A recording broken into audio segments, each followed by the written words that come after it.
It's Monday, March 2nd. Wash your pussy, grab your balls, and salute the flag, motherfuckers.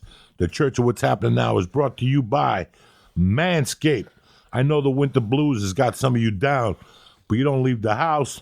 The weeds have grown back in, and your shang smells like 15 dead Iranians. But the spring is coming, and if you want to feel like it's spring break 1988 again, you got to get Manscaped. Let me tell you something. Manscaped is tremendous. I've been telling you this for months. It's your time. You know, you got a bush down there. It smells like a Greek tzatziki. You ever have a gyro? That's what happens when you have all that bush. You want somebody to go down there and embarrass yourself? Go to manscaped.com right now. Let's cut it out. They got the Lawnmower 3.0. That is what I'm talking about. Now, do me a favor. Get 20% off and free shipping when you go to manscaped.com/church. CHURCH. That's manscaped.com/church for 20% off your first order. Get Manscaped, get laid, and become a human being again. Let's get this party started. It's March the 2nd. Do you understand me? It's a brand new day, a brand new week, and a brand new month. Tell me it doesn't feel like Christmas was yesterday. It does. That's great. It feels like Christmas was 2 days ago, and it's March 2nd. Number one, I want to thank everybody who came out to the show in Vegas Friday night. Thank you very much for supporting us.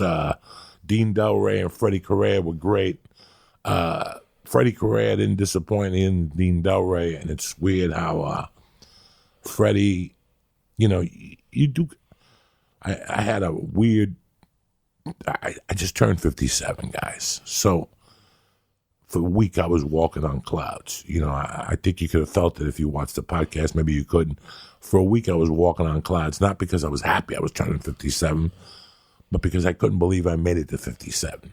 And the funniest thing about that is that now what I didn't see happen to me, I'm watching in front of me happen to kids that I met 10 years ago on a joke at a one-man show, at an open mic, or I met them at the Improv doing a spot, or in Santa Barbara, or I met Freddie in Reno 7 years ago or something. He opened for me or something.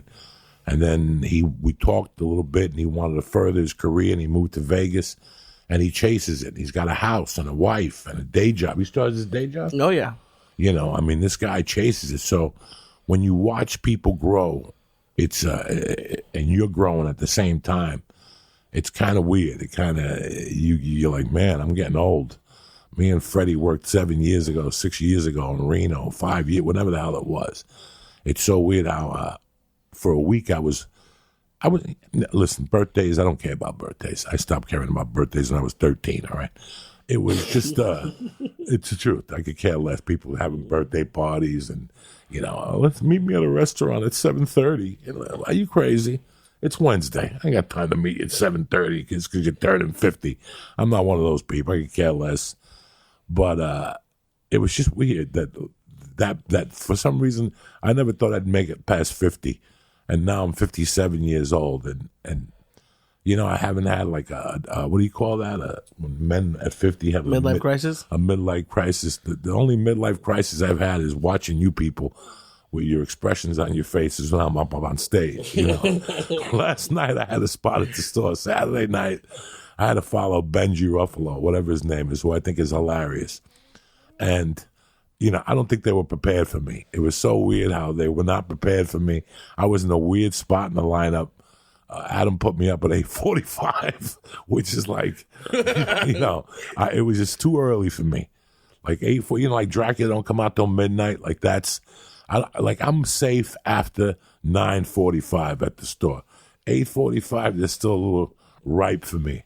And I went up there and I wanted to try new jokes and I didn't do the best set of my life, but I imposed my will. Like I let it be known that I was in the room. They didn't really take the ride with me too much. And on the way home, I felt happy. Like I was like, oh my God, because it's tough to understand what the mindset was with Mitzi Shore. I don't give Mitzi Shore enough credit all the time because I didn't realize the power of Mitzi Shore till after I taped my Netflix special. I heard everything she told me throughout the years in my fucking head. I'm going to tell you guys a funny story that a lot of people don't know that me and Ari were talking about Sunday morning. Do you know that in like 1995, she threw the industry out of there? What do you mean? How could She told the industry to take a hike.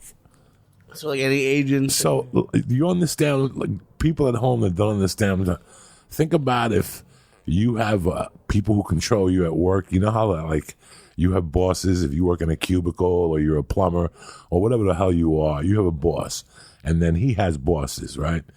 Like she wouldn't let those bosses onto the job site. Like she told them no comps for industry.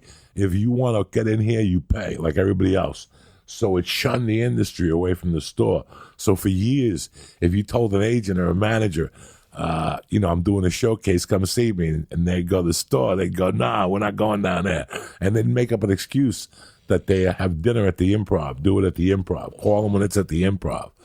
And that was because in 95, she threw them out. In 99, she threw them out again because they were going to do this show called The Night of 1,000 Guidos. Dom Herrera and all these people were going to come, and they wanted to set 100 seats aside for the industry. And at 3:30, she said, fuck you. You're paying for tickets. People were livid. Like comics were crying, the whole thing. But that was Mitzi. I asked her one day, I go, why don't you want the industry here? Because she goes, it creeps you guys out. And I was like, it does? And she goes, yeah, it creeps you guys out. When I shot the Netflix special, I realized she was right. It creeped me the fuck out. It creeped me out when you feel somebody has control over you. Like I don't know. It's the weirdest feeling. I learned to get up on stage in front of her. That was horrible for me. That was horrible. Guys, you have no idea how horrible that is. That was the hardest thing you had to do in your life in those days. When you were on stage and you saw her walked in and she sit down, I would die. I would die right on stage. Like a couple of weeks ago, Lee went down to San Diego with his mom, and they were having a good night. And Steve Simone was very nice, and he asked Lee to open up the show. And for the last 3 weeks, I have been laughing at this by myself because I know, I tell you guys that if you're an accountant or a banker, once somebody comes to you with a problem, you've been doing it so long, and you could figure it out. You could tell them the answer just from listening to what they're telling you. Lee calls me up. I go, how'd you do? That Monday night, he had gone up at the Comedy Store. He did great. I think it was a Tuesday or Wednesday. He went to La Jolla, and he said he did the same set. But on the way up, something happened on the way to the dance. When he got to La Jolla, Lee was all ready. His mom was in the audience. He's ready to go up on stage. And the guy is playing the piano and he's singing songs. Right? The guy just sits there for an hour in La Jolla. And between you and me, you want to shoot yourself. He's the nicest guy in the world. I love him to death. I've known him for 20 plus years. He's Vicky Barbelak's husband. But he's up there playing the piano. Oh, that old black magic got me in its spell. And after 20 minutes, you want to shoot yourself. You're like, why am I listening to this bar mitzvah music for? So anyway, he plays the music. He does a great job with it. He really does. He's playing the piano. He's like a one-man band. And every once in a while, he brings a guitar player friend who looks like he's 3 days from dying from cancer. Was he down there that night? No, just him. Play the guitar. He's got like a guitar friend that looks like he's 3 days away from chemo. Like he's done. Even the chemo threw him out. They were like, listen, we can't do that with you. This guy's a relic, and he's up there like playing the electric guitar. You think you're in a dream. You think you're like, I'm living in a dream. This is not happening. Lou. No, Lou's the piano player. The piano player. Yeah. That's his name. So it wasn't Lou who messed up your name? It was. Yeah, that's what I'm saying. No, I thought you were saying it was the guitar. No. The guy's name is Lou, and I love Lou. For years, every time you saw Lou, you're like, Lou. So Lee's about to go on stage. He's on the side. He's at La Jolla Comedy Store. His heart is into it. And all of a sudden, Lou goes, "Are you guys ready for a beautiful night in La Jolla?" And they clap. Yay! You know, Steve Simone's in the house. Let him hear it again. "Are you ready for a great night at the Comedy Store?" Yay! Coming to the stage, Mr. Lee Swat. Listen to me. Listen to me. And it was funny because I always ask him how he did, and he goes, "I did okay. It sucked. I didn't do good or whatever." This time he was like, "I bombed." But then as the story got deep, he goes, "Oh, the guy called my name wrong on the way up to the stage." Right there, I knew exactly what happened. He cracked him. Sometimes you just crack as a comic. You hear your name called wrong, and you can't figure it out because you already went through it with him 20 times what your name was. How do you pronounce that? How do you pronounce that? How do you pronounce that? Look, my name is Joey Diaz. You can't mess that up. Yes, you can. Go to Utah, Montana, Diaz. Wyoming. You will hear dialects of my name that you've never heard before. Especially when I used to do those rooms in Riverfront, Wyoming and all those. Oh, my God. I remember there's a Hindu hotel that does comedy in Wyoming. The nicest family in the world. They're nice, and they run the hotel. The hotel smells funny. You can't wait to get the hell out of there. There was no late check-in. Like, stay, my friend. You could stay. And you're like, "I got to get out of here. The smell of your sandals give me a headache."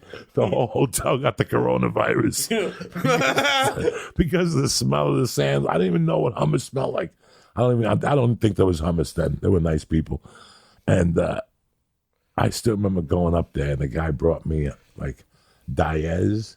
Right. I know this story. And you could sit with me for days and go, I thought about it. I really didn't crack. Listen, I've been there because I was doing comedy at that time about 4 years, and I had never heard my name. And I'm all fired up. I'm about to feature and stuff. And all of a sudden, the Hindu brought you up. Like he was the house MC. Oh, no. And he was also the hotel, the front desk clerk. You have no idea. This is what people don't know. This is what people don't know. And you're sitting there going, "What?" And there's a bunch of white people in the room. And he's up there Hinduing it up. Like, coming to the stage. And you're like, this is not happening.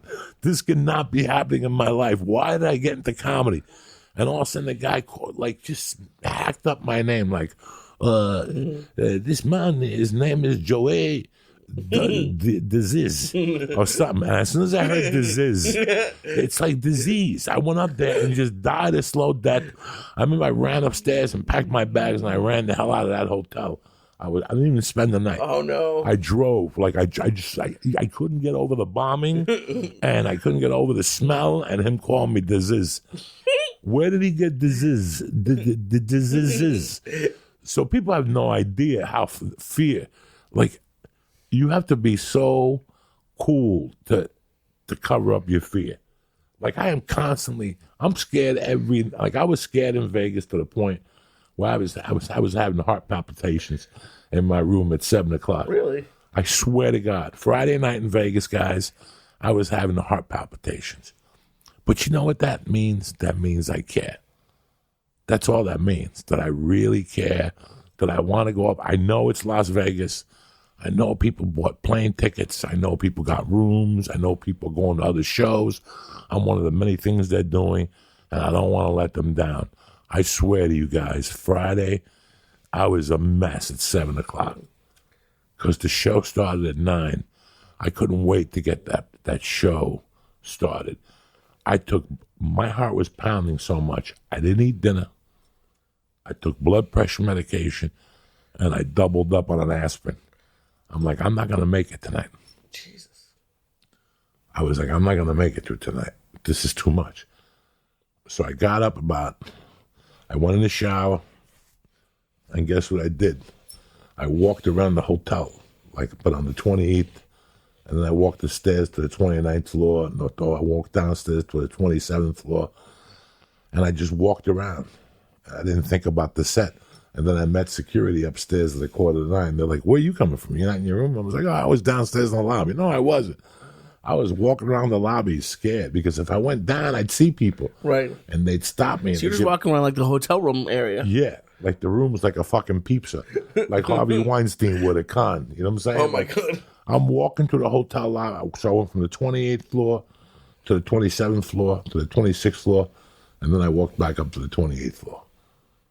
And if that wasn't going to kill me, nothing was. Because I hate stairs more than anything in life. You understand me? I fucking hate stairs.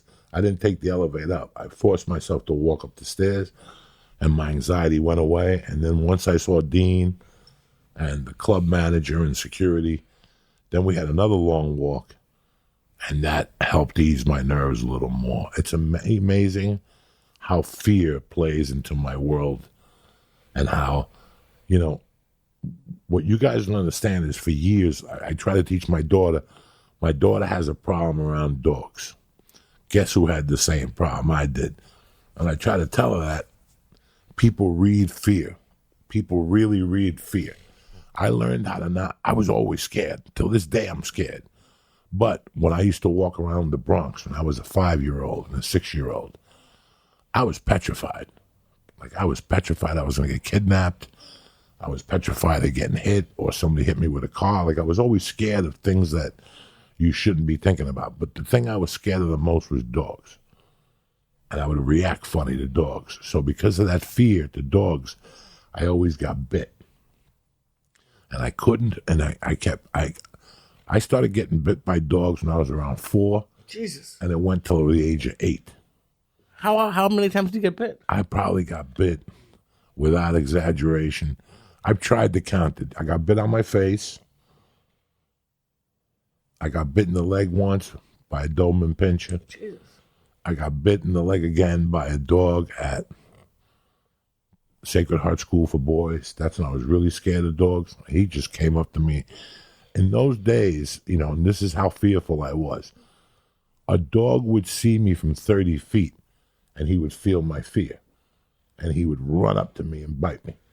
Jesus. That's how fearful I was of him. Like, the dog would read my fear and just run up to me and bite me. So that's the type of fear I had.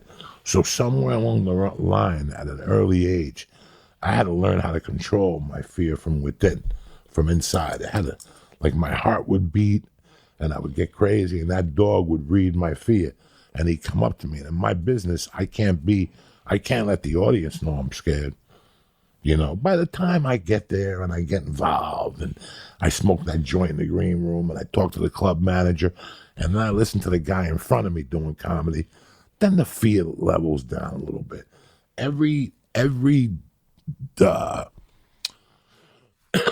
show for me is different, how much fear gets into the show. And now at this point I welcome it.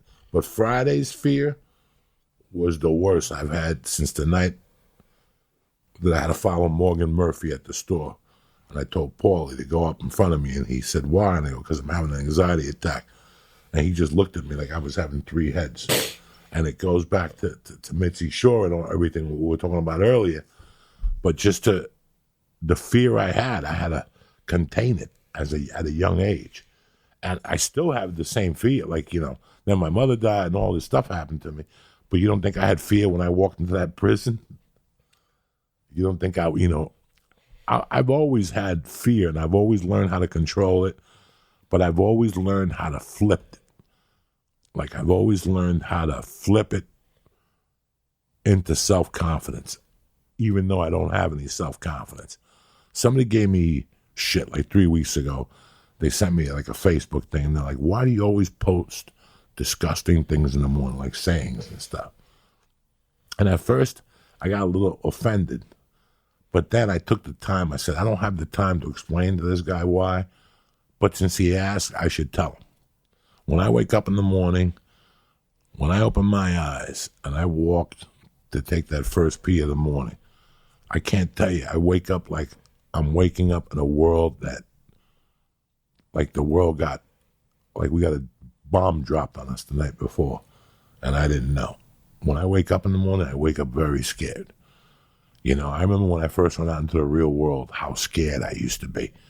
Like when I used to have to go to work or have to fill out job applications or I'd have to, anything in that realm, I was petrified. When I first got out into the real world, like 16, 17 and a half, once I started like getting a job, not delivering papers or none of that stuff, but once I started like, once I lost the lumber job and I had to go into the real world and do all that stuff, I used to be really fearful because I had no self-confidence. I had no high school diploma. I had no college education. I didn't have anything. And I'd be really fearful. And for me to make myself go to those things or to go meet people or to even do something like what made me walk into Colorado Mountain College when I was 18 years old with no high school diploma and sign up for classes. And I lied on the application. Do you have a high school diploma? Yeah. Like, didn't even check it out in the 80s. Like, what possessed me to go in there? Because I was so fearful. And I wouldn't, dog, when I go to those places, I don't say a word. Like, I don't say a word. Like, I'm not funny. I don't try to be funny. I'm just happy that I'm in there, that my fear, that I overcame my fear to go into those places. But part of my point was from 18 to 25, even so in my 30s, my early 30s, dog, I used to have to say things to myself to fire myself up. And those things are what I write in the morning. Those things I write are to fire me up. Believe it or not, they're to fire me the hell up. When I get up in the morning and I pee, and then I have my coffee, and as I'm thinking about my coffee, I'm like, I already have fear about the spot I have to do that night. Like that at 8:30 in the morning, I'm already fearful. I'm like, oh my God, I gotta go to the store tonight. Oh my God, I gotta fly to, Columbus tonight. Oh my God, I already have fear. Like this fear is in me. So I have to say something to myself. I'm not the type of guy to look in the mirror. I don't want to look at myself and go, you could do this. So instead of doing all that stupid bullshit, I just say to myself as I'm going in the shower, like, you know what? Somebody's going to have to suck my dick today. Like plain and simple. If I get up to go do this, somebody's got to suck my dick. Somebody's got to pay me. Somebody's got to fucking pay for this shit. I'm going out there to get my fucking lunchbox back. All those things I say to myself would overcome the little fucking fear I had. That's the hard part for me, is I have fears, but like I don't. Like I guess I don't know if this is what it is, but to me it seems like my self-esteem is so low that like if someone else isn't motivating me, or if the thing isn't motivating me saying that stuff to me doesn't motivate me. I'm like, who am I to say that? Like I don't believe myself when I say that. I don't believe myself either. But if it gets me out the door, right? I don't believe myself either, guys. But if it gets me out the door, that's all that matters. If I can lie to myself and convince myself that something good's going to happen and gets me out the door, I don't care about anything else. I just want to get out the door. That's all. Once I get out the door, I'll figure it out. Once I get there, I'll figure it out. It's getting out that door that used to scare me to death. Like I know a lot of people who think, because this is all it is, it's a thought that you lack self-confidence. It's just a thought that comes through your mind. How do I know? Because I experienced it for years. When I was a young kid, I experienced it. I would walk around with my head down. Right? That's no self-confidence. You'd walk around looking at the floor. I wouldn't look around. Then I got hit in the head with a lunchbox, and I got beat up a few times on 88th Street, and then you learn you get self-confidence. People always go, oh, I don't have self-confidence to go up to women. You can't even think about it. Women like aggressive men. Yeah. They'll tell you no, but they want an aggressive man. What's aggressive? That you go up to them and rip their shirt off? No, we're not savages here. Just go up and talk to them. Go up and say something that somebody else wouldn't say. They've already heard all the lines, right? They've already heard, all the stupid pickup lines, if they still exist. I don't even know if pickup lines exist. That's how old I am. I don't even know how to pick up anybody. Whatever. If pickup lines still exist, I don't even know. But tell them something that they've never heard before. Blow their mind with something. I'm not talking about going over there and trying to be Shakespeare or trying to drop like some line from a Doors movie or something. Go over there and be yourself. What do you have to offer that person? A ton. In your head, you don't think so. I don't think so. Bless you.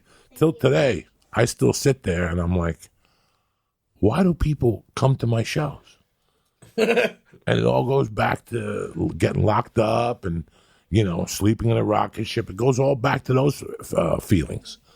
No, because I go up there and I put my heart on the line. I go up there and I say things that I normally wouldn't say in front of people. That's why you're paying, because I wouldn't say these things. This is somebody who's taking all my brain. No, this is who I am. The person who you want to hear, you wouldn't pay $25 to go see. You know what I'm saying? Like the person that you want to hear, no. I got to be me. I got to go up there and be, so much has happened in the last 18 months that's what excites me so much in my life. And I'm not talking about accomplishments. I've had no accomplishments the last day. I've had one really, really good accomplishment. The breakthrough I had on my stand-up comedy. And it took me 25 years to break through. What are you talking about breakthrough? What are you saying, Joey? What are you saying? What I'm saying is I don't care about the tickets sold. I don't care about the shows. It's what I do on stage that what matters. If you notice, I don't sell shirts at shows. I don't want to do nothing at a show. The only thing I go to do when I come to your city is to give you the best possible show I could give you. People get mad at me when I go, I got this podcast. If you could swing by, bro. I didn't come to fucking Cleveland to do a fucking podcast. I'm coming to Cleveland to do 4 shows, and all that's on my mind is fucking you motherfuckers up. Will I fuck you up all 4 shows? I don't know. But I'll tell you what, I'm going out there in the back of my mind to fuck you guys up because it doesn't matter. I pulled away the safety net. The safety net disappeared 3 years ago, I think. After I shot the Netflix thing, all that stuff went away because everything Mitzi Shore had taught me since 1997 to 2004 came back to me. And since then, I've lived on what she taught me those 7 years of seeing her every Sunday, every other Sunday, every third Sunday. I'd see her. And she'd make a note about my stand-up, plus she'd drop a gem on me. And you know what? I didn't believe in a lot of her gems. Today, everything I do is based off her teachings to me in stand-up. Everything I do. No more thinking about what I know. I went back to her school of thought, which was to be an animal on stage. You're not performing for them. You're performing for you. You're going up there to knock it out of the park. Don't give them what they want. Give them what you want and explain to them why it's funny. Explain to them how it crashes and collides with your world. That's all that matters to me. I don't want to sell CDs after a show. I don't want to sell T-shirts. I don't want to go to the Rock and Roll Hall Museum. I come to your town to fuck you up for those 4 shows. That's all I'm focused on.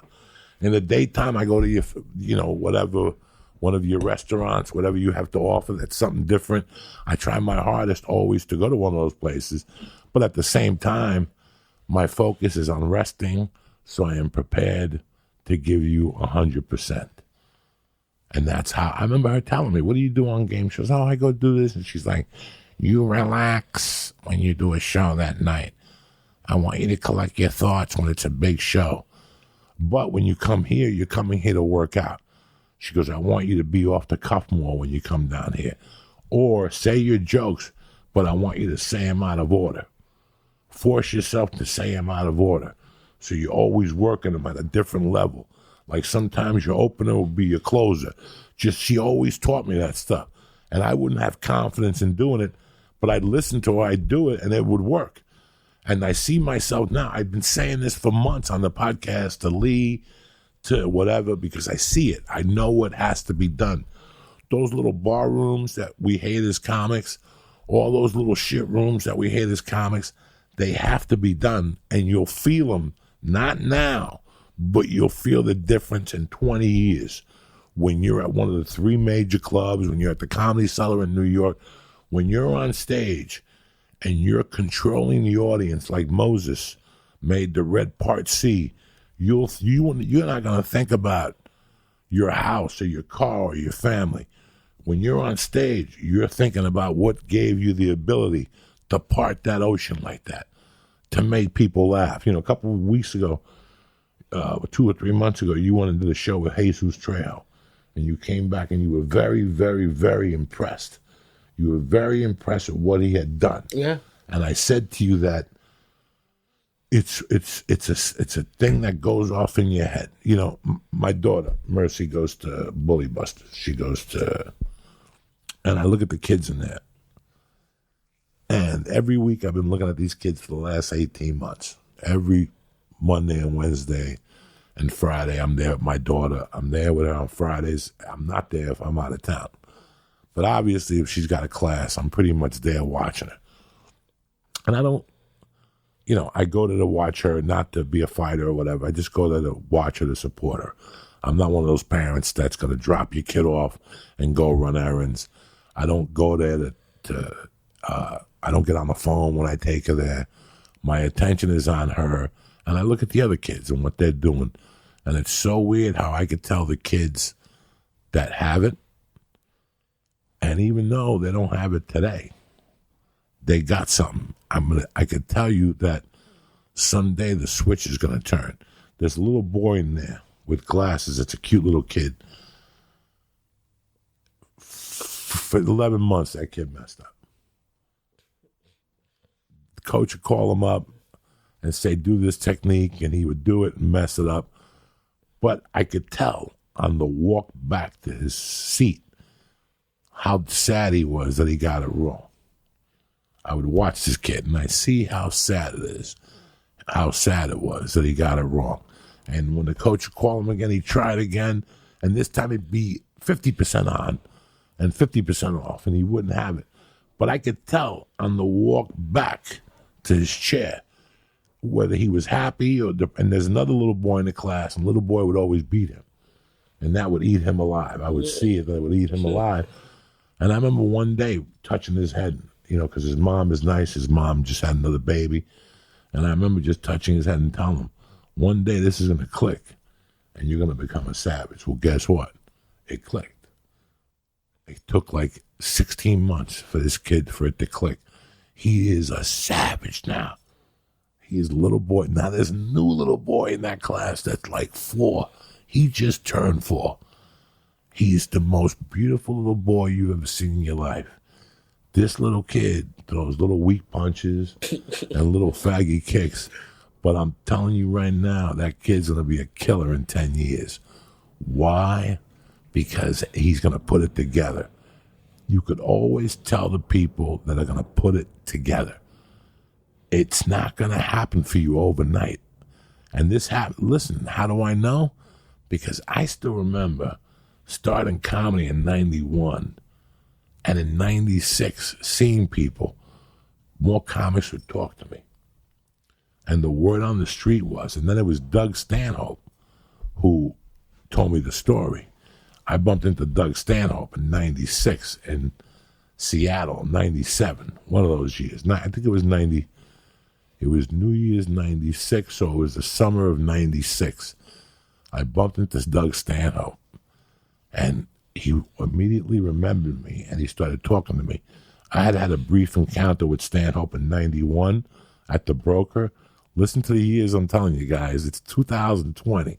In 91, I met Doug Stanhope when I was maybe into comedy maybe 8 or 9 months. And then Stanhope came back maybe a year later, and he came back as a headliner. And now I was doing comedy maybe 18 months. And he stayed over my house. I invited him to stay over the house, and I was divorced, and they had a night off. Comics always had, that week sucked. That was a triple run that sucked because Tuesday was Boulder, Wednesday you had off, but Thursday you had Craig. Friday you had Pueblo, and Saturday you had Colorado Springs or something. Don't quote me on this, but there was always that Wednesday night off. If the comic was cool on Tuesday night, any of the two comics, I'd say, hey, what are you guys doing tomorrow? And they're like, nothing. We're going to find a cheap hotel. Don't worry about it. Just stay at my house. So I would open up my house to tons of comics. You know, I remember, some I remember, some I don't remember. Some of them are dead. Some of them are out of the business. Some of them, you know, whatever. But a lot of guys used to spend the night at my house if they were cool, you know. And they would help me too. Like they would give me leads from they were from or whatever. You know, it was a two-way street. I was learning about the business. I was asking them questions, and they would give me answers. So they got to stay for free, and I got to ask them stupid questions all night about comedy. How do you get good? What are the bookers? What's my next move? You know. And I remember meeting Stanhope, and let's say in 2 or 3 years, I think I was at the Broker for maybe 2 years. And we did comedy every week, except maybe the Christmas break. I don't think so. I think we even did New Year's there, something. Because I remember going, wow, I'm doing comedy 2 years, and I'm doing my first New Year's. Like people were like, you won't do New Year's for like 5 years. And I'm like, look at me, doing New Year's my second year in the business. Oh, shit. Uh-oh. So you figure all those comics, I had a 2-bedroom condo and a couch downstairs. So I would invite them to stay over. So when I bumped into Stanhope years later, 5 or 6 years later, I remember getting off stage one night, and him getting off stage, because we worked together New Year's 97. And when he got off stage, he goes, I heard a nasty rumor about you. And I was like, oh my God, he heard I kidnapped somebody or that I went to prison. At that time, I didn't really talk about that type of stuff. I was still very embarrassed about it. And I go, what did you hear? And he goes, the word on the street is the host from the Broker got really funny. Oh, shit. And I go, really? Who told you that? And he goes, that's what everybody's saying on those triple runs, that the host from the Broker got really funny over the years. Like when I was at the Broker, I didn't have a chance. Like I tried, I didn't have a chance. I still remember coming out with cups. I mean, Madonna did a book, table book, 1991 or 92. It was 92. Madonna did like a Vogue video, and either something that she did had like cones. I still remember coming out to Vogue with 2 cups on my tits. I thought that was funny. So please, guys, have patience and support your local open mics. That's why you go to open mics, because you're supporting the future. Somebody must, can you imagine that? Till this day, I still think about that, and I want to take my car and crash it into a wall. I came out to Vogue. How many times did you do it? All you need to do that mistake is once. That's true. Okay? If you think that's funny and do it twice, shame on you. The good thing is I did it one time. I came out to Vogue, and I would spin the cups around and then make believe I was dancing. It was horrible. Lee, it was horrible. And then when I got to Seattle, do you know, like in my 4th year in, I used to do this Spanish comedy show. No. I think Josh Wolf still has pictures. A girl would come off stage and play the maracas, and I would do comedy. No. Oh, please. In between your jokes, it was like spoken words. Like, no, she played the maracas while I was up on stage. Oh, no. Yeah, I called it like salsa comedy, and I wore like a ruffled tuxedo. You wore like a puffy shirt? Yeah, no, like the shirt with like when you go into a wedding, like that type of stuff. I mean, guys, I've done it all, okay? You're not going to come to me with no story about nothing. I've done it all. I've walked down. There's no bigger loser than me. I have done it all. You know, I just remembered that because I found like the I know a girl that has all that stuff.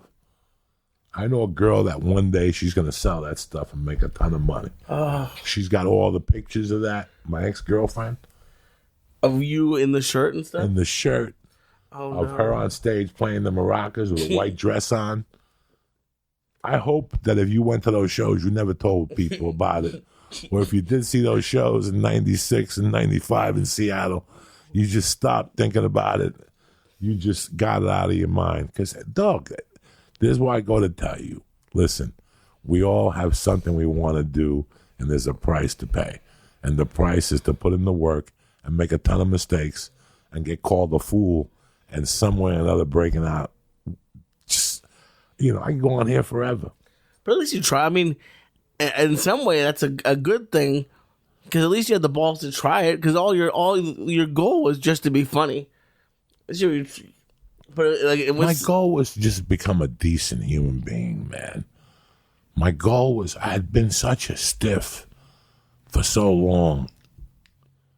In 1995, at the age of 33, I had just gone through so much, and I was sick and tired. I knew what I wanted to do, and I knew what I didn't want to do, and I said, you know what? I don't owe anything to anybody. I don't have parents. I don't have to impress anybody. I don't have to get a college degree. I don't have to do anything. How do I make myself happy? How do I make myself productive? How do I make myself a good person? Like, what can I do to stop stealing?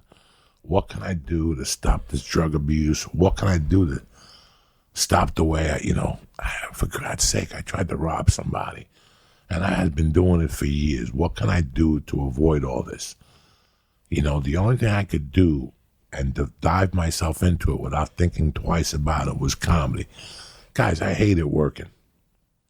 I hated arguing with you about money. I hated all that stuff.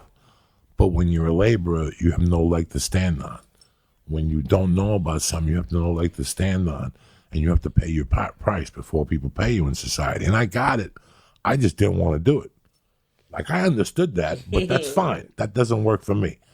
I want you to make me vice president of the company today, and I'll keep working on it. But I knew I was never going to be satisfied, even if they gave me that. Because I had that. I had a bunch of ton of it. I had talked myself into great jobs that after a month of being there, I'm like, this is great, but it's not what I want to do. Like, this is a great salesman's job. This is a cush salesman's job or whatever, but this is not what I want to do. I did that 20 times, Lee. I did that 20 times. I almost talked myself into being a rep for a pharmaceutical company with no college degree. When I lived in Boulder. How? Just a fake resume. Oh. Jesus. All I knew is if I get myself into the room, I could talk that guy into giving me the job. That's what I did know. Do you understand me? Yeah. So that's what I knew. But I still remember going to the interview and the guy asked me about what I studied and me. That's why I asked you, do people, when you go to, when you went to editing jobs interviews, if they asked you about college, look at what's going on in this country right now. Because they push college so much, kids are in debt. This college debt is so much, but what it also did was it took kids away from going to trade school. My buddy in Vegas that I grew up with, I've known this kid since the 6th grade, okay? We spoke Friday night. I invited him to the show. I left his name on the door because I thought he would come. And he goes, Coco, I can't come to your show because I am so tired. He goes, I cannot find help. I go, what do you mean? He goes, I'm looking for a mechanic. I'm willing to pay him $45 an hour, and I cannot find the mechanic. Because $45 an hour? $45 an hour. But he wants a mechanically, like an experienced one, yeah. Yeah, somebody who. Not like you look at me like I was going to go to mechanic school today. Like, yeah, no, an experienced mechanic, because there was a gap somewhere in society where everybody was pushed into college, and nobody was pushed into learning trades. Yeah. And right now, the country's suffering because a lot of people aren't there to fill those gaps. We got tons of attorneys. We got tons of doctors. We got tons of lawyers. We got tons of dentists. But we don't have enough mechanics. And I'm not talking about you going to school and getting certified in mechanics. If you know anything about my friend, his father owned the gas station on 26th Street when we were growing up in Union City on Kennedy Boulevard. So he grew up in it. You know what I'm saying? So Right. Mario could fix anything. Like you give Mario that computer and he'll fix it in 3 days. There's people that have an aptitude for that. So they go on. My wife and I were talking about this the other day, how in school when I was growing up, they had auto body class. Yeah. Auto, you had it too? I took it, yeah. To fix doors or to be a mechanic? No, to do small oil change stuff. To be honest, I took it for like 2 weeks and I switched to video class Why? because I wanted to do video stuff. Yeah. I knew it wasn't going to be for me. You know, there used to be an auto I class. did wood shop though. You did wood shop? Yeah. See, and my wife says that today they don't have that anymore. Oh, I'm sure they don't. I'm sure they got rid of all of it Are you serious? because of the budgets. Yeah. So my wife said that they don't teach that anymore. They don't have that on curriculums.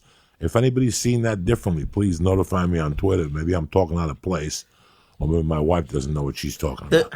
It's because I grew up in a very rich town. I was the poor kid in a rich town, and I think maybe the richer towns might still have it because they have the budgets. But most of those kids, they don't want to do that. It's looked down upon in a weird way. But yeah, like now that you hear about it, you're like, wow, I could make $45 an hour being a mechanic. A mechanic. That's a lot of money. Because a lot of people didn't go into that trade. You know, it's like a family trade. Like to have that aptitude. Listen, I get a flat tire, buy a new car. You know, my tire. You know, I got a flat tire. I'm looking for a new car because I don't want to change a flat. You know, it's not my aptitude.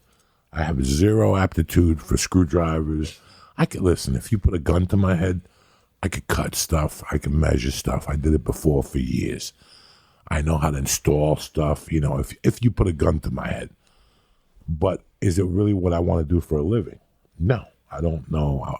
I saw people who were way better than I did and had the aptitude. Yeah, I know how to measure 44 through 66, cut it, and put it up against the wall with sheetrocks or whatever.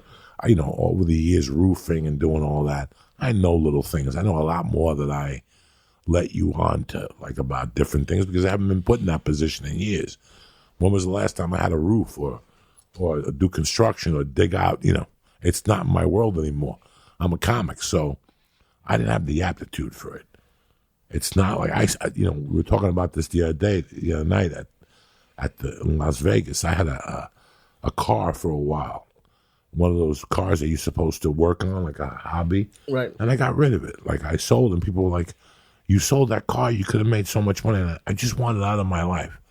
That car was for somebody who on Saturdays wanted to get up and go to the junk shop. Right. They were going to get under a hood and take the carburetor out of another Camaro and put it in that one. You know, it just wasn't for me. I knew that. I learned that. Those cars are for somebody who they go to the auto parts store every Saturday and they know I have a relationship with Bill, and, you know, that just wasn't me. But going back to it, that was why I jumped into, at 33, I was like, what the hell am I doing with my life? If I'm going to do something, I'm going to enjoy it. End of story. It's not going to be about, because for years, you know, you have your guidance counselor. What area needs more? What were they saying? Well, they're saying to get into this. You know, we do everything in our lives. We let our jobs control us because, yeah, obviously we want the money. But at the end of the day, you're going to find out what makes you happier is better than that money. You have to be happy doing it before you can make any money. And for years, I didn't believe that. Listen, I know 1,000 millionaires today that are fucking angry about something. I don't know what they're angry about, you know. Money doesn't buy you happiness, you know. But so don't go for something that you're going for it. If you're a young kid, don't go for it just because, well, it's going to make me money. If you like working on cars, tell your mom and dad, this is what I want to do. What am I going to pay? How many kids are unemployed? How much money can we have banks made on kids on these student loans? Yeah, hundreds of thousands. And what are you going to do? I mean, if you could do it again, would you have gone to college? No. Yeah, it's tough because like if you to get any sort of job, you sort of need a degree, but not really. Who's going to call? Who's going to call and check to see if you went to St. Paul or Minestrone? Did you ever know that? It is funny. People do get caught now, which I think is hysterical. People actually call to see if you went to that college. At a certain point, it comes out at a certain point, and that's something I wouldn't want to live with. But it's also, I think what you talked about before, that I think is a smart move, is there's no reason to jump right from high school to college. I was in a huge rush. I jumped from high school to college and even took summer courses, and I graduated in 3 years instead of 4 years. Because I was right. I wanted to be out. I wanted to be in the real world making money. And it's like, what I don't, now looking back, I'm like, what was my rush? Like, I liked video stuff, but what I've learned in 12 years being out of high school or something is that you can't, like, the idea that you're going to plan for your whole life at 18 is the stupidest thing. Like, it's the dumbest thing in the world. It's the dumbest thing in the world. Even at 25. Yeah. Even at 25, you're still not going to know. And if you know, God bless you. I'm not saying that you're wrong in the field that you picked. God bless you.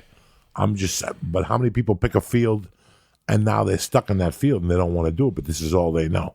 Yeah. You know, or what if you pick a field and then the field change? Like, that happened to my cousin. My cousin went to school for film. He went to Ithaca, a very good school. And 2 years after he graduated, they switched from film to digital. So his entire 4-year degree was gone, and now he's happy, but he's a high school principal now because he had to switch. So, well, that's another thing. You got to improvise in your career too. Yeah, you got to improvise and jump. I mean, you don't know what day to day is going to come. I mean, I didn't know. I sit here. I'm going on 29 years on July 18th of me going on stage the first time. And I sit here baffled, people. I sit here thinking what gave me the illusion that I could ever be a comedian 30 years ago. And it baffles me. It really does baffle me. Like, I'm going to come up on a 30th anniversary. I couldn't do anything for 30 days. I couldn't stay sober for 30 days. The only thing I did longer than 30 days was time. That's fucked up. You know? I mean, I think about this stuff at 57, and I want to just cry. Like, I want to cry. Because I can't believe I'm here. I cannot believe I am here. And not because it was a war or not because the people no, just the whole thing. I do not believe, this seems like a dream. Like I'm waiting to get woken up by my mother to tell me that breakfast is ready. And for me to go, so Lee was fake. Yep. Yeah. Mercy was fake. Yep. Colorado was fake. Stand-up was fake. Yeah. You didn't die? No. You were drunk last night. You just slept 13 hours. Like, I'm still waiting for my mother to wake me up from this dream. I think about that a lot sometimes. Like, what if I just woke up and it wasn't real? This has to be a dream. All these people that I met, it has to be a dream. You know, I didn't believe it in 1982 that my mom was gone. I thought it was a dream. With 2020, I'm still sitting here going, this is just a bad joke that somebody's playing on somebody. Any minute now, some kid's going to kick me, and I'm going to wake up in that rocket ship from a hangover, and they're going to go, wake up. And I'm going to go, where am I? And they're like, you're in North Bergen on 88th Street. Where'd you think you were? North Hollywood, driving to the Comedy Store? And I'm going to go, no. I thought, yeah, that's what's going to happen. I'm fearing that this is just a 12-hour sleep. Because this couldn't have happened. I never saw this coming. I never planned for this. I never expected this. At what point, like in the last 5 years, have you started planning for it? Or like, at what point did this become a reality? Or is it still not a reality at all? You know, Lee, I'm at home at 6 o'clock every night, 6:30, eating dinner. I listen to my daughter say prayers. And then 2 hours later, I'm at the best comedy club in the world telling dirty jokes. Talking to the best comics working today. From Bill Burr to Mark Maron to Whitney Cummings to Ali Wong to Tom Segura. And I get in my car. How do you think I feel? How do you think I feel? Like I just, I could just call Andrew Dice Clay. I still remember renting out the halfway house to watch Andrew on New Year's Eve, 89 or 90 or something like that. I still remember renting the downstairs room, conference room at the halfway house to watch Andrew Dice Clay. How can I have Andrew Dice Clay's number in my phone? How can I just talk to him and ask him for advice like I do? How can I just call him and ask him for wisdom like I do? I mean, are you crazy? This has to be a dream. This is a joke. Either this is a joke that started when my mother died, or this is a joke. We're in 88, and I'm going to wake up and I'm going to go to court this morning. And I'm going to go, whoa. So wait a second. I didn't do this already? Like I didn't do my time? Nah. You've been sleeping since Friday. You did a 3-day of coke, and now you've been sleeping. That's what I'm waiting for. To be woken up and for them to say, hey, come on, get up. You're running late for court. What are you talking about? You're getting sentenced this morning. And for me to go, what about Whitney Cummings? Who? Right. What about Joe Rogan? Who? Who's Joe Rogan? My friend from Boston, the UFC. What's the UFC? Yeah. Like that's what I'm waiting on any day now. Yeah. Like this, so there's not an octagon where people fight and people yell. What are you talking about? Like that's what I'm waiting on. What about the movie Gladiator? What are you talking about? Russell Crowe, when he stabbed the guy, did that movie come out? What are you talking about? You're going to court in 5 minutes. You're running late. That's how I feel, guys. That's how it hasn't ever sunken in.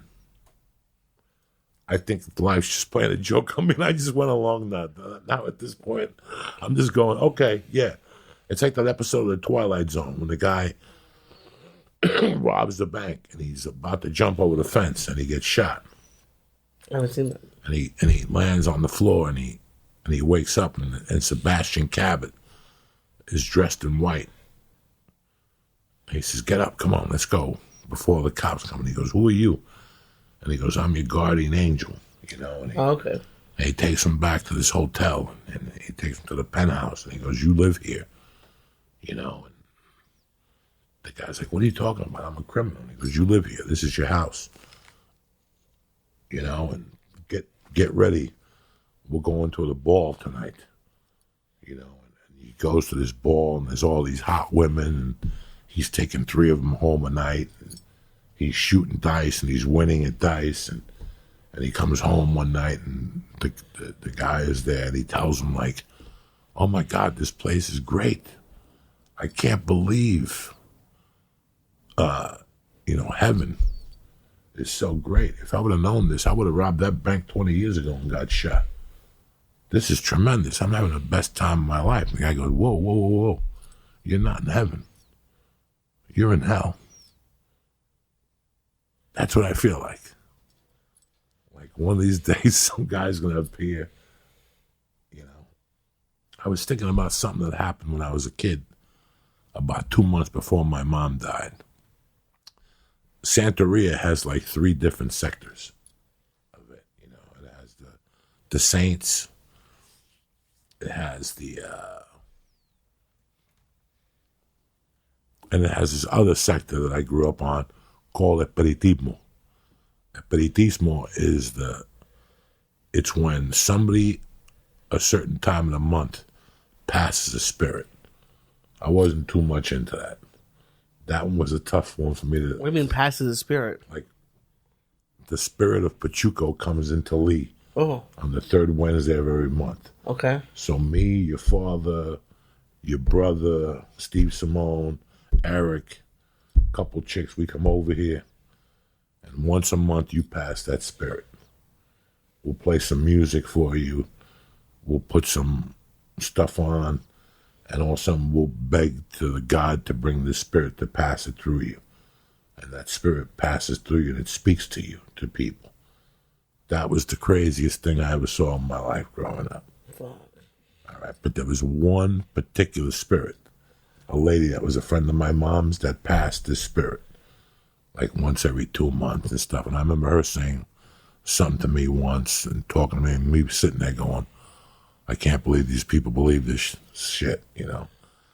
It was creepy as can be. Till this day, I don't know right or wrong from it.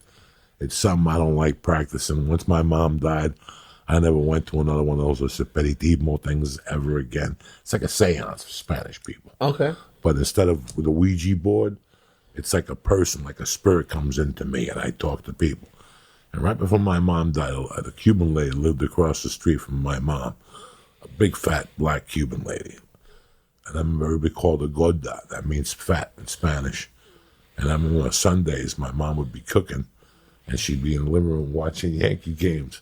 And she could tell when the lady would take the lid off the pot and dip bread in and eat. And my mom would yell back to her, like my mom had great hearing. And she would say, gorda. La cocina tranquila, you know, whatever, the kitchen. She would say, I forget how you call a pot. That's just tranquila, you know, stop eating that shit, you know, because she would dip and then she'd eat all the bread. Then when the food came, she would. Anyway, once a month, that lady passed the spirit. And maybe 2 or 3 months before my mom died, I got home. I'm like, where the fuck is my mom? Where the fuck is her? But her purse was there, everything was there. I go, oh, they're probably across the street. So I went across the street looking for my mom, and sure enough, the lady's there, and she's got like white powder on her face. She's dark skinned, and she's got like this white stuff you put on. It's called cacarilla. It's seashell powder that they compact. Okay. And they use it a lot. I use it a lot at home to clean my house, like to clean the front door, and on Mondays I use it. But she had it like blown in her face. It was like a black chick with like fucking dough in her face, like, you know, right. When a baker makes and they have that powder, the flour. She was like, I'm happy you're here. Your father has a message for you. And I was like, and I just ran out. And that's the last time I talked to that lady. And my mother died. I don't know what the hell happened to that lady. But the point of the story is that I still feel like I'm going to wake up one day and this was just all a dream. This couldn't have happened. Not where I came from, not how low in the position I was in life. Here's what I think about, though. Like, let's say it was, would you go for comedy, do you think? Like, if you woke up and it was a dream, you'd be like, all right, I know what I got to do. Oh, yeah. This is definitely you know, I mean, I'm talking about all those rooms I did with Rogan that didn't happen. All those gigs I did with Duncan and you know, every time I opened up for Paul Mooney, none of that ever happened. Me meeting Richard Pryor at the store never happened. Like, none of that happened. Mitzi Shore, people would say, like, who's Mitzi Shore? If it's 1988, people like, yeah. I don't think the Comedy Store came open till, it was open already. Yeah, it was open. But I'm like, what? Like, who? Like, what? Where would I wake up at this point? I don't know. Like, let's say you woke up, like, going to court. That's what I think. Like, this is just a big joke. Hey, man, that's how weird this is for me. When I look at night at my daughter and my wife, and I know I got a second chance to be a dad, and I got a second chance of being a human being, I can't believe it, that life turned out like this. I really can't. And I'm happy. I'm happy I went for it. I mean, listen, I'd be depressed if I woke up and this was a dream. I'd be sad if it didn't happen. Then I'd have to live to make it happen. I'd have to invent a Joe Rogan and invent a Bert Kreischer and invent a Tom Segura. But I just don't know. It's so surreal for me. Let's see where the hell it is, you know. I guess it's time to go see if you guys live in your dream. I don't know. This has just been a tremendous experience. And I'm talking like if I'm dying tomorrow. I hope I don't die tomorrow. Knock on wood. But it's the truth. This has just been, and it's not out of reach. Anybody could do this. You know, I think back what the purpose was of when you came to me and said, hey, I think you should start a podcast. And what I always want to let people know is that there are no rules. There's no rules. I'm happy that I never believed in the rules. I'm happy that I defied authority. I'm very happy I wasn't part of the status quo. I'm very happy that when people told me what was funny, I didn't agree with them and say, that is funny. I'm going to watch it every week because you watch it. I'm very happy I was the renegade that I was. You know, I'm very happy that I didn't listen to my guidance counselor. I'm very happy that I lived off my instinct. You know, your instinct is there. Use it. It's there for a reason. Don't be scared of it and don't double guess it. If your instinct tells you something, it's for a reason. That was put in your heart by God. Instinct will save you thousands of years of misery, you know. And listen, I put a lot of misery in my life, but my instinct got me. I went through 30 years of misery. I could have gone through 50 if it wasn't for my instincts. So trust your instincts, you know. That's what they're there to tell you. This is not good. This is good. Be honest, you know. I was always very honest with myself in the beginning. You know, we were laughing today about me coming out with the fake tits, with the cups, and, you know, me having the girl playing maraca. They were just experiments. And even if they weren't an experiment, I took something out of them. I took something out of everything I did. I remember in 2000, after Josh Wolf got his deal, I was like, I'm going to get myself a deal from doing a one-man show. And without rehearsing it, Lee, without nothing, I thought that I could write a one-man show in one night. Oh, no. Oh, yeah. I got tons of these. I got tons of mistake stories. Ow. There's no way for me even to explain that to people. What's that? Like to write an hour show in one night. Oh, you should have thought. You should have seen me. I thought I was, you know, the guy that wrote the book about Hell's Angels. I thought I was like Johnny Arthur. And in my cocaine, deranged comedy, I was still green. I was a regular at the store already and stuff. I knew the ropes. But for some reason, I thought I was going to go tell this witty story at the HBO workspace. And HBO was going to give me a show.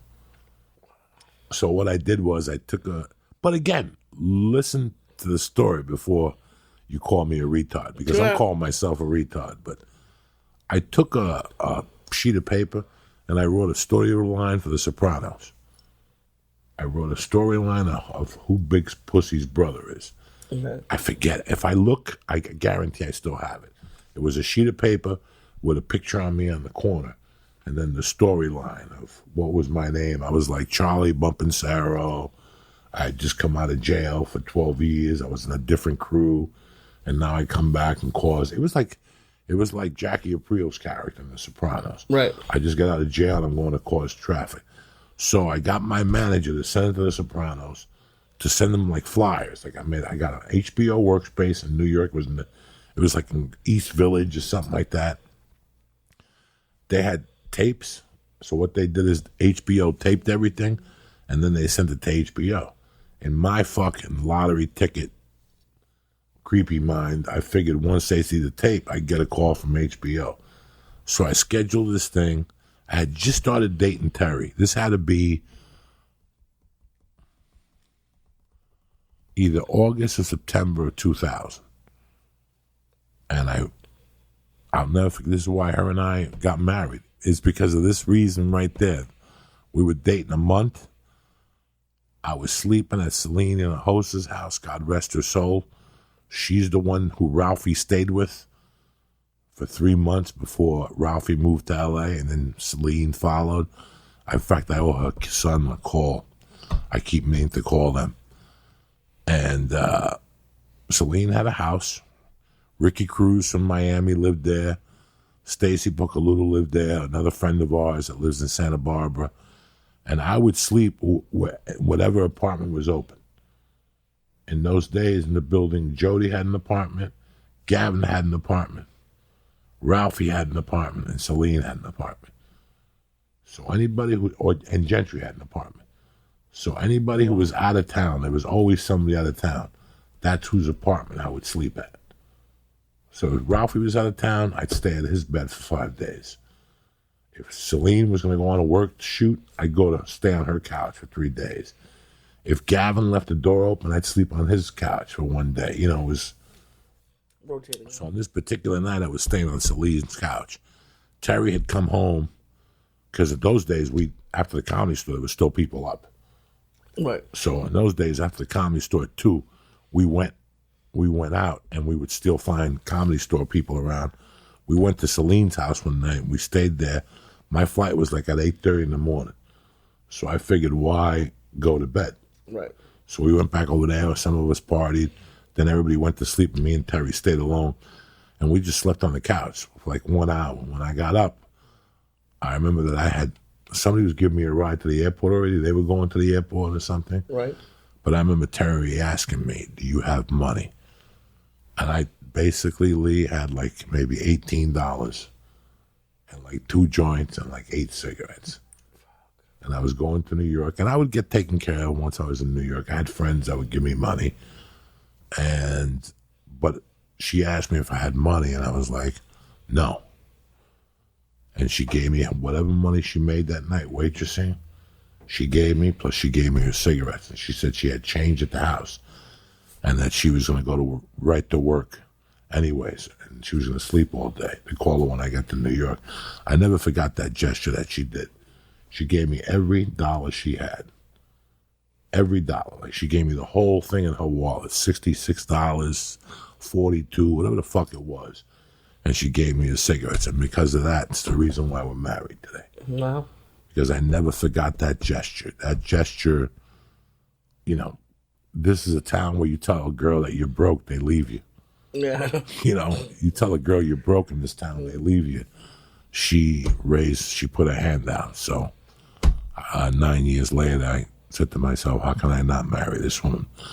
But anyway, it's Monday, the 2nd of March, and you got yourself a whole new church episode on a Monday morning. And that's it, and that's that. I'm happy you guys listened today. I don't know what the hell we talked about for the last hour. I hope it's interesting, and I hope it gets you going on a Monday morning. Do not forget, Thursday, the 12th of March, I am at Levity Live in Nyack, New York, with my man Andrew Nandial sitting in the front row. What else do I have in March? I got March 27th at Arlington Theater in Santa Barbara, California. Just 2 little dates because I'm finishing up some shooting in New York, and so I just got 2 little dates for you this month. So I got May 12th at Nyack.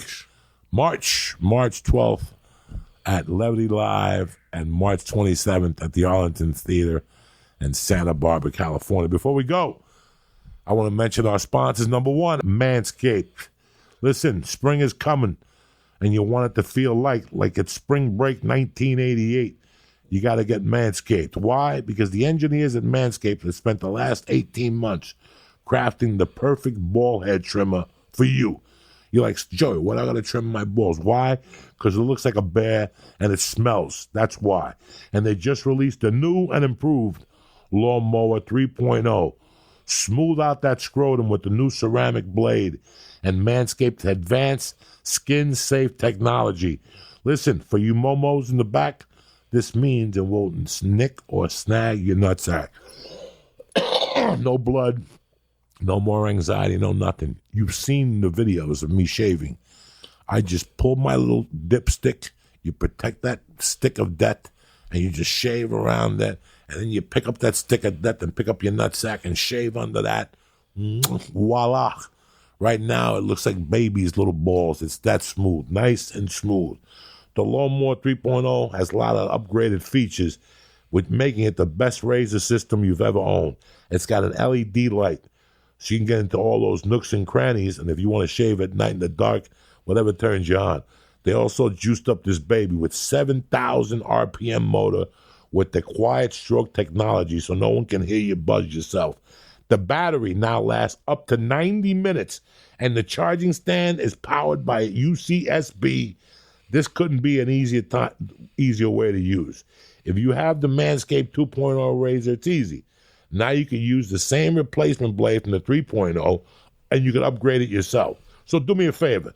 Get 20% off and free shipping when you go to manscaped.com/church. Again, 20% off and free shipping when you go to manscaped.com. They're doing you the favor of the world. Why? Because you're sitting there, nothing happens in my life. It all starts with a clean nutsack, baby, and a clean dipstick. If you got everything shaved and looking smooth, forget about it, the damage you'll do. You start lifting, you take some Alpha Brain, some Shroom Tech, and you go out there and sling some dick you can't lose. But it all starts with Manscaped. So do me a favor. Get 20% off and free shipping when you go to manscaped.com/church. Again, that's manscaped.com/church for 20% off your first order. Get Manscaped and get laid. I want to thank Manscaped, but most importantly, I want to thank you guys for always having our back and listening. This is the first Monday of the month podcast. We always just do us and just do a very informal one just to let you know we love you and we still care about you. Do not forget March 12th, Nyack, New York, and March 27th up there in Santa Barbara, beautiful city. And that's it and that's that. Have a great day. We'll be back Wednesday. Stay black and have a great week. Kick this mule, Lee Sayed.